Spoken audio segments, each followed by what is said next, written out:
What's going on, everyone? Welcome back to the channel. I'm super excited to get this video out to you guys today because, as you know, if you've seen my channel recently over the past maybe 3 or 4 months, you guys know that I've been doing a lot of team-specific mock drafts. So I really wanted to just do like an updated version of my first round mock. I've been toying around with it the last few days, and as you guys know, at the time of recording, actually, right now, the first day of the combine is going on right now. So I won't really be factoring in a lot of the combine itself, like the combine notes that we've gotten so far. Just going off of what I would think would be the best picks for the selections and for the team needs. I'm a big team need draft type of guy, so mine might look a little bit different, especially towards the end of the first round than a lot of other people. But this is the season for speculation. This is my favorite time of the football calendar year in general, and it's kind of like my favorite time of the year in general because baseball's supposed to be starting as well. But that's a whole separate issue that we won't talk about right now. But let's just get into it. I think that this is going to be a quick video. I'm not going to go too far in depth on every single selection because who knows, a selection today might be different tomorrow based off of what we hear, based off of measurables, based off of intangibles. We don't know exactly, what to expect from the combine. So I'm going to do one now, and then after the combine is over, I'll probably do another one just, after we get all those combine notes. But enough of that. Let's get into it. The first pick in the draft, the Jacksonville Jaguars own it. And I think everyone is pretty set on the position. I just don't know if people are necessarily not sold. I don't think they know exactly what player they want. I know a lot of people want Ike Ekwonu as the first overall pick. A lot of people want Evan Neal. And I know I just said that I wasn't going to talk too much about the combine, but what we've seen from Evan Neal, how in absolutely unbelievable shape Evan Neal is in. I mean, he's a 337-pound man. And if you haven't seen the picture of him from today, please Google it and look at it. Man looks nowhere near 337 pounds. He's in incredible shape. And then you have Ike Ekwonu on the other side, who in his own right is in tremendous shape as well. And he also has a fantastic character. So that goes a lot into the draft process. But right now, if I had to go off of what I've seen and what I believe and what I've read, I think the first pick is going to be Evan Neal. So I'm going to draft Evan Neal right there. Protecting Trevor Lawrence is or should be their number one priority, and I think it will be in the draft. And I think Evan Neal is an absolute stud, and I think in years prior, if Akeem Ekwonu was in other draft classes, I think he would be the first tackle taken off the board. He just so happens to be coming out with Evan Neal. And then moving on to the second pick in the first round, it is the Detroit Lions. And I don't really think would be disputed by anyone at this point. I haven't even seen mock videos, articles, anything by pros, by amateurs, by people on YouTube like myself. I think the consensus, almost 100% pretty much, is the Detroit Lions will take Aiden Hutchinson. I think that regardless of it actually being a need in general by itself, the edge position for the Detroit Lions, I think that he's just the best player on the board at the point. I think you have to take, when you're drafting number 2 overall, that means that you have a lot of needs. So drafting the best player that's on the board and also a need just works out. You kill two birds with one stone, and Aiden Hutchinson's a fantastic player. And I don't think that there's any disputing that he'll be number 2. Now, I guess my first controversial pick, I guess you would say at number 3, is the Houston Texans. And actually, originally, like a few months ago when I did my first Houston Texans mock draft, but this is how long ago this is, and this is a testament to how quickly things shift throughout the draft process and the draft season in general.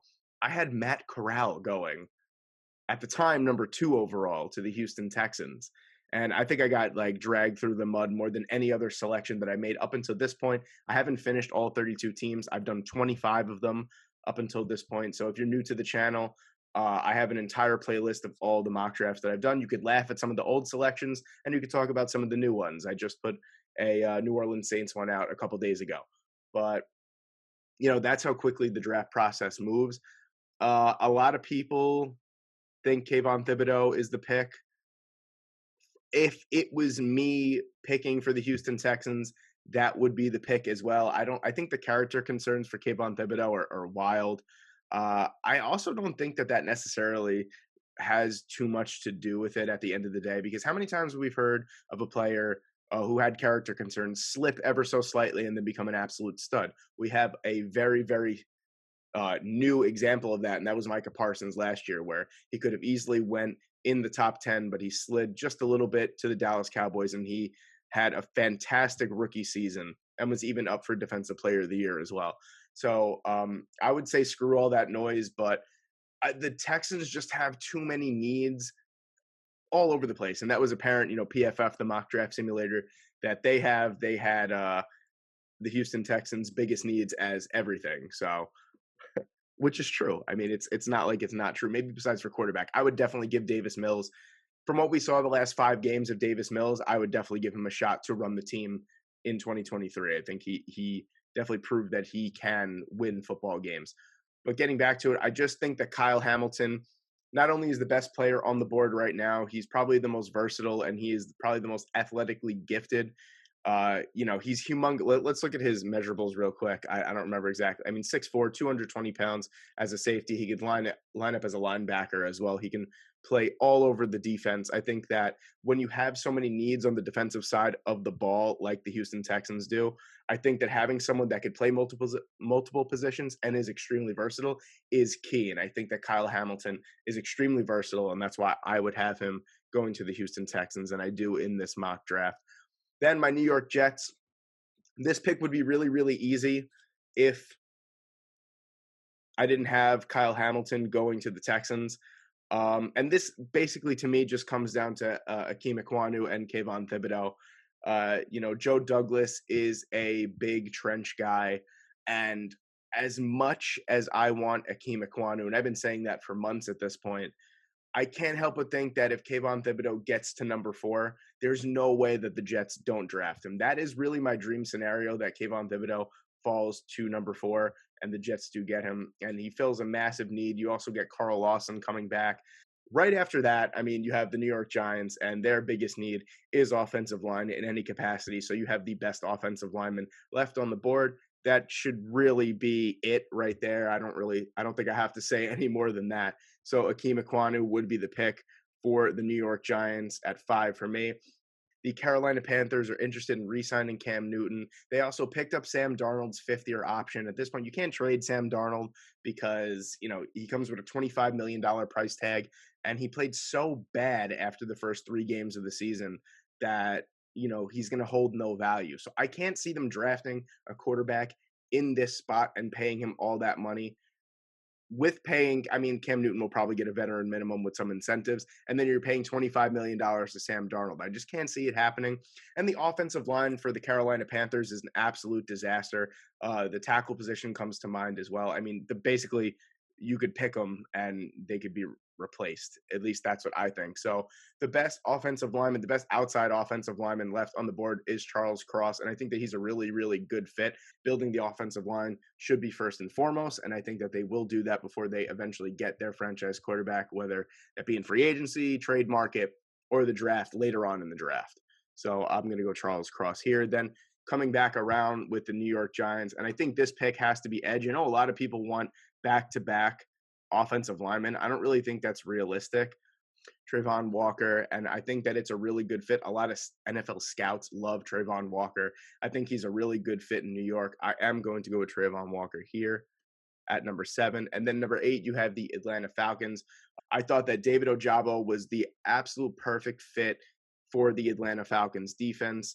He is a menace when it comes to pass rushing. He's a little green when it comes to run defending, but of course that could be corrected with time. He's still he doesn't have a lot of tread on his tires as a football player, and he's shown so much raw, natural talent and ability. I think that it would be, even with Jermaine Johnson on the board, I think that it would be foolish for the Atlanta Falcons to pass up on Ojabo. So I'm going to go him at number 8 to the Falcons. Then a lot of people have Nakobe Dean and Devin Lloyd as their 1 and 2 when it comes to linebackers. I think Devin Lloyd is more of a playmaker than Nakobe Dean is. I think Nakobe Dean is a fantastic linebacker, but there are some concerns at the next level with his size. I believe Nakobe Dean's only 6 foot or 6'1", 225 pounds. With Devin Lloyd, you get 6'3", 235 pounds, lightning fast, sideline to sideline. He could cover, he could blitz. He's just a do-it-all linebacker.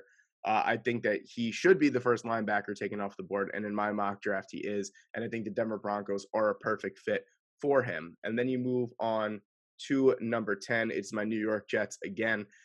Garrett Wilson is a fantastic wide receiver. A lot of people have Garrett Wilson as their number one guy. Some people have number 3 or 4, whatever it may be. I think that the Jets front office is super high on him. I know a lot of Jets fans would love to have Garrett Wilson, and rightfully so. He's a fantastic wide receiver. I think that any wide receiver the Jets draft, whether it be the first round or the second round, I think that it's welcomed. Regardless on who it is, I think it will be a welcomed addition. And then number 11 is my only quarterback taken off the board in the first round. And I got to think that Malik Willis is the quarterback taken off the board. I think Malik Willis has the most arm talent out of anyone in this draft. I think he has the most raw ability, the biggest upside.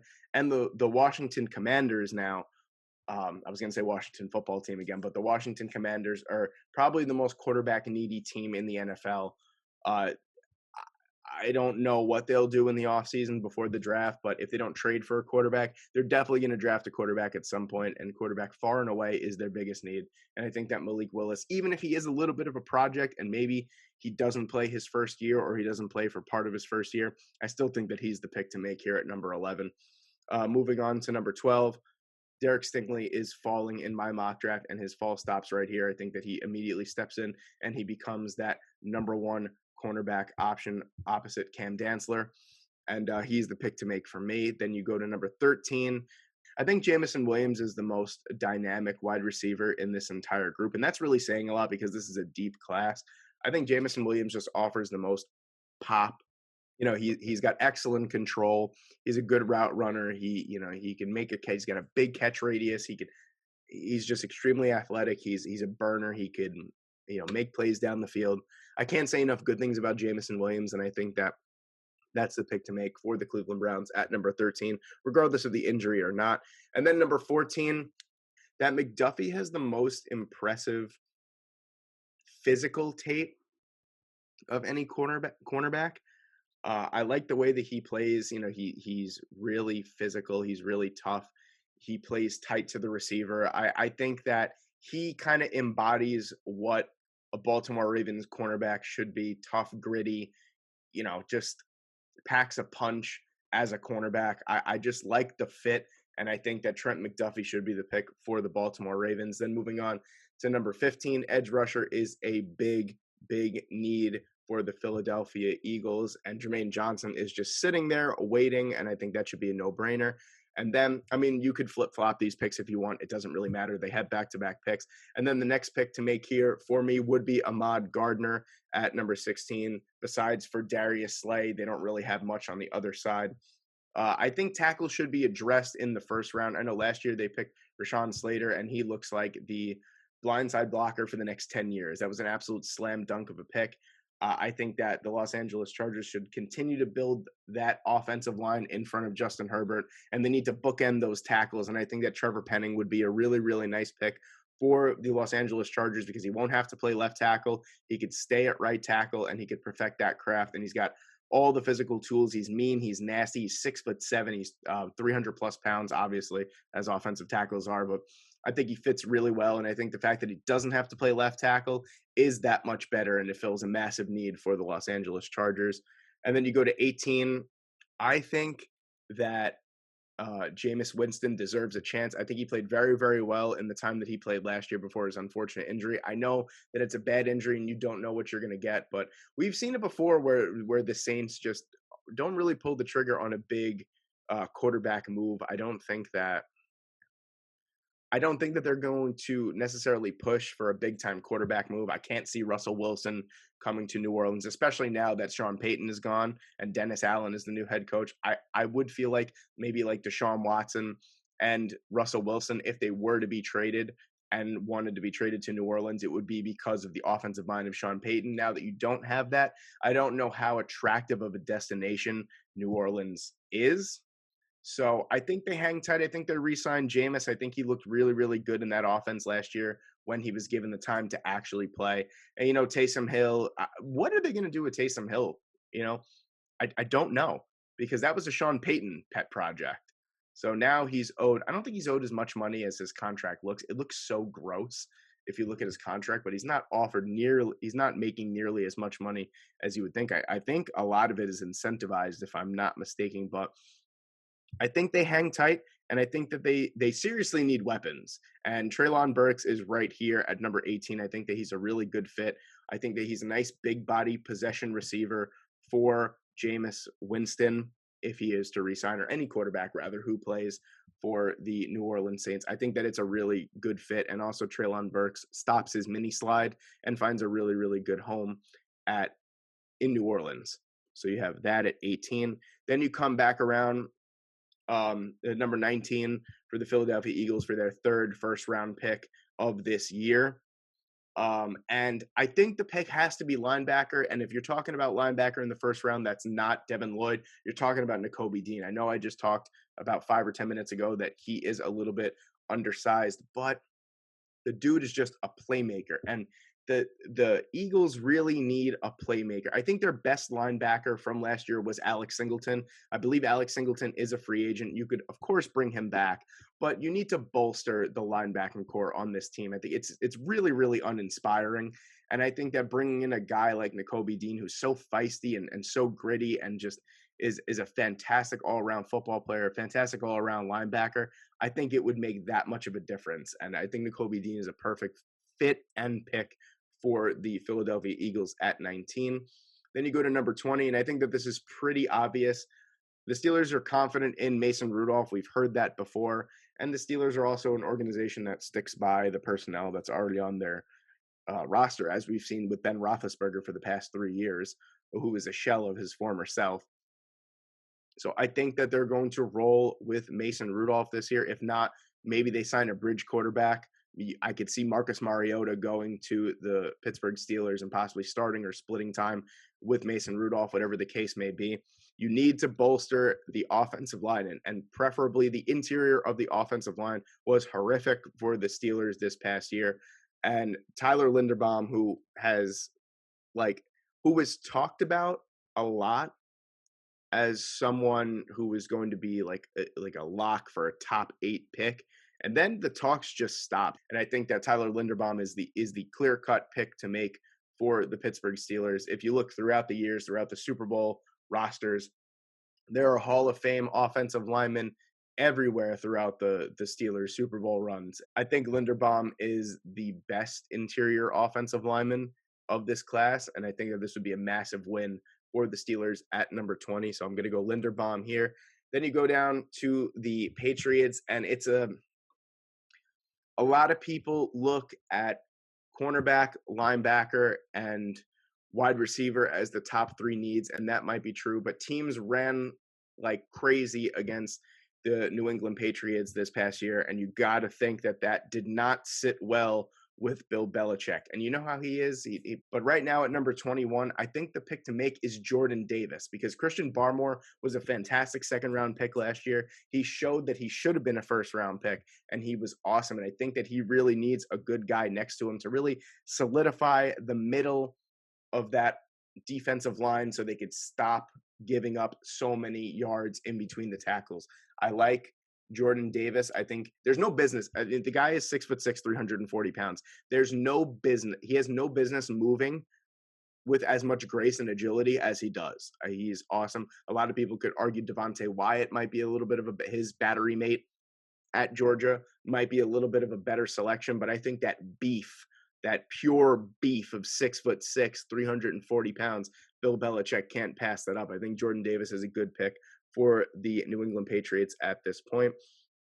And then talking about Devontae Wyatt, I think that pretty much similar thing, a similar explanation for the Raiders and the Patriots. I think they give up way too many yards in between the tackles. And I know that the Raiders' offensive line, especially the interior, isn't that great. And maybe a pick of Zion Johnson or Kenyon Green would be better here.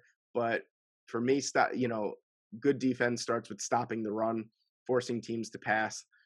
So I think that taking away the run would be huge. I think Devontae Wyatt is a really good pick for the Raiders at number 22. Where is he? He's right here. I don't think that Chandler Jones is coming back for the Arizona Cardinals. And another guy that we were talking about in the pre-draft, in the draft process months ago, was George Karlaftis, and I think that he as well not really has fallen off. Just people aren't talking about them as much. I feel like in a lot of mock drafts that George Karlaftis and Tyler Linderbaum were lock top 10 picks, and now there's people I've seen a few mock drafts that don't even have him in the first round. I think Karlaftis is a good pick here. You replace one of the best pass rushers of my generation of the 2010s with someone like Karlaftis. I think that would be good. He could learn from J.J. Watt for a year or two. I think that would be a really good selection. This team is just so talented up and down that, adding someone like Karlaftis could be a little bit more easy. With Andrew Booth still on my board, you could argue that Booth would be a good pick here too. But I think the pass rush, like I said before, pass rush is pretty much king when you're talking about defense. I think Karlaftis should go here. I've seen a lot of people have Drake London replacing Amari Cooper because I guess Amari Cooper is as good as gone in Dallas because he could either be cut or he could be traded, and they save I think like $15 million, and they don't have much cap room. I think they're like $24 million over the cap. So the Dallas Cowboys need as much cap space as possible. Wide receiver definitely does need to be addressed at some point. I just don't think in the first round. I think that Connor Williams, a lot of people think Connor Williams did not have a good year. Connor Williams, pass blocking and run blocking, had a really, really good year. His grades were brought down by the fact that he had the second most penalties in the league for an offensive lineman. I know that's a big thing to do with it as well. But if you look at when he didn't commit penalties, he was actually very good in pass blocking and run blocking. But he also is an unrestricted free agent, and he also is 25 years old, and he is one of the better interior offensive line free agents this year. I think that he's going to get the bag thrown at him by a bunch of I could see the Bengals throwing money at him. I could see the Jets throwing money at him. So teams that are really, really needy for interior offensive line help, they'll throw a lot of money at Connor Williams, and I think that the Cowboys just don't have the money to throw at him. I think that an offensive lineman is the pick in the first round. You shore up that offensive line even more. I like Kenyon Green here. I mean, big, nasty, 6'4", 325 pounds. I think it's a great fit. I think it's a great pick. He's a plug-and-play starter, Pro Bowl, all-pro potential right away. Kenyon Green. The front office has come out and said that protecting Josh Allen is their first and foremost. And when you invest that much money into Josh Allen as they did, yeah, it would be my first priority too. Can't blame them for that. But Zion Johnson is probably the safest pick of any of the offensive linemen. Technically sound, he is technically fantastic. He's strong. His anchor is really good. If you watch his tape, you'll see exactly what I'm talking about. Zion Johnson is probably the sturdiest and the safest offensive line pick that you could make in the first round. And the interior of the offensive line, the guard play, really wasn't that fantastic for the Bills this year. You don't want a $250 million quarterback running around the pocket. Wide receiver is a need. First off, linebacker is a big need for the Tennessee Titans, but I can't justify taking another linebacker in this first round. I think that there's really, in terms of inside linebackers, there's only two that are eligible to be first round picks, and that's Nakobe Dean and Devin Lloyd. Cornerback, you could argue that they might go after Andrew Booth. I could see them going for a cornerback in round 2 or 3. It is a deep cornerback class. You could argue even at this spot that Kyler Gordon would be a good pick. Tariq Woolen would be a good pick as well. Roger McCreary, like I said, Andrew Booth is still on my board here too, but I like the tight end position here for the Tennessee Titans. I don't think this tight end class is getting enough love high in the draft as they deserve. I think Anthony Fursker and Jeff Swain are both unrestricted free agents for the Tennessee Titans this year. I know that they don't have a ton of money. I like Trey McBride to go with the wide receiver group and Derrick Henry that the Tennessee Titans have. I really think Trey McBride is an under-the-radar first-round pick this year. There's a couple guys that I have coming up that I think are under-the-radar first-round picks this year that will start to surface as the combine And as the pro days come about, I think Trey McBride is an absolute playmaker, over 1,100 yards this past year at Colorado State. I think that he's a really, really good pick, and he adds another level in the middle of that offense for the Tennessee Titans that they just don't have right now.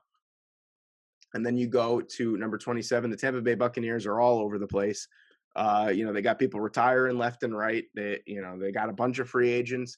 I like the contrast that Jahan Dotson offers Mike Evans, and he is an absolute burner. I think that having a nice contrast from a possession receiver that can go 50-50 balls down the field to a guy that could literally blow the top off the defense at any point, or you get him in space, and he's an absolute playmaker. I think Jahan Dotson, for whoever's throwing the football for the Tampa Bay Buccaneers next year, needs another weapon besides for Mike Evans, and I think that Jahan Dotson makes a lot of sense in that offensive system. Here he is. Here's another one of my first-round picks that a lot of people might be like, oh, that's interesting, not something I've seen.